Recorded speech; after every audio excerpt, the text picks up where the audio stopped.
അസ്സലാമു അലൈക്കും വറഹ്മത്തുള്ളാ. സഹോദരങ്ങളെ, അള്ളാഹുവിന് വേണ്ടി കൃത്യമായി നമസ്കരിക്കുന്നവരാണ് നമ്മൾ. ആ നമസ്കാര ശേഷം പലപ്പോഴായി നല്ലൊരു റാഹത്തിന് വേണ്ടി നമ്മൾ ഇരിക്കുമ്പോൾ അവസാനത്തെ അത്തഹിയാത്തിലായ ഇരുത്തത്തിൽ സലാം വീട്ടിക്കഴിഞ്ഞാൽ നമ്മളുടെ ഇടത് കൈ ഒരു ഊന്നിക്കൊണ്ടുള്ള ഒരു ഇരുത്തം നമ്മളിരിക്കാറുണ്ട്. ഇതേ ഇരുത്തം റസൂലുള്ളാഹി സ്വല്ലല്ലാഹു അലൈഹി വസല്ലമയുടെ കാലഘട്ടത്തിൽ ചില സ്വഹാബത്തുകൾ ഇരിക്കുകയാണ്. ആ ഇരുത്തം കണ്ട ഉടനെ റസൂലുള്ളാഹി സ്വല്ലല്ലാഹു അലൈഹി വസല്ലം വന്ന് അവരോട് പറഞ്ഞൊരു വർത്തമാനം, അത്തഖഉദു ഖഅദത്തൽ മഗ്ളൂബി അലൈഹിം, അള്ളാഹു കോപിച്ചവരുടെ രീതിയിലാണോ നിങ്ങൾ ഇരിക്കുന്നത് എന്നുള്ളതാണ്. നമ്മൾ ഇടത് കൈ ഊന്നിക്കൊണ്ടിരിക്കുന്ന ആ ഇരുത്തം അള്ളാഹുവിന് ഇഷ്ടമല്ലാത്ത ഒരു ഇരുത്തമാണ്.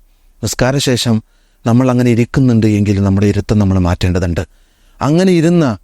അങ്ങനെ ഒരു ഇരുത്തം ഇരുന്ന ആളുകളോട് ഉമർ ഇബ്നു ഖത്താബ് റളിയല്ലാഹു അൻഹു പറഞ്ഞൊരു വർത്തമാനം, അങ്ങനെ ഇരിക്കരുത്, അത് ശിക്ഷിക്കപ്പെടുന്നവരുടെ ഒരു ഇരുത്തമാണ് എന്ന് കൃത്യമായി പഠിപ്പിക്കുന്നുണ്ട്.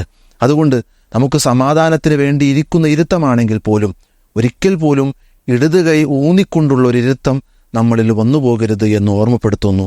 അള്ളാഹു അനുഗ്രഹിക്കട്ടെ. അസ്സലാമു അലൈക്കും വറഹ്മത്തുള്ളാഹി വബറകാതുഹു.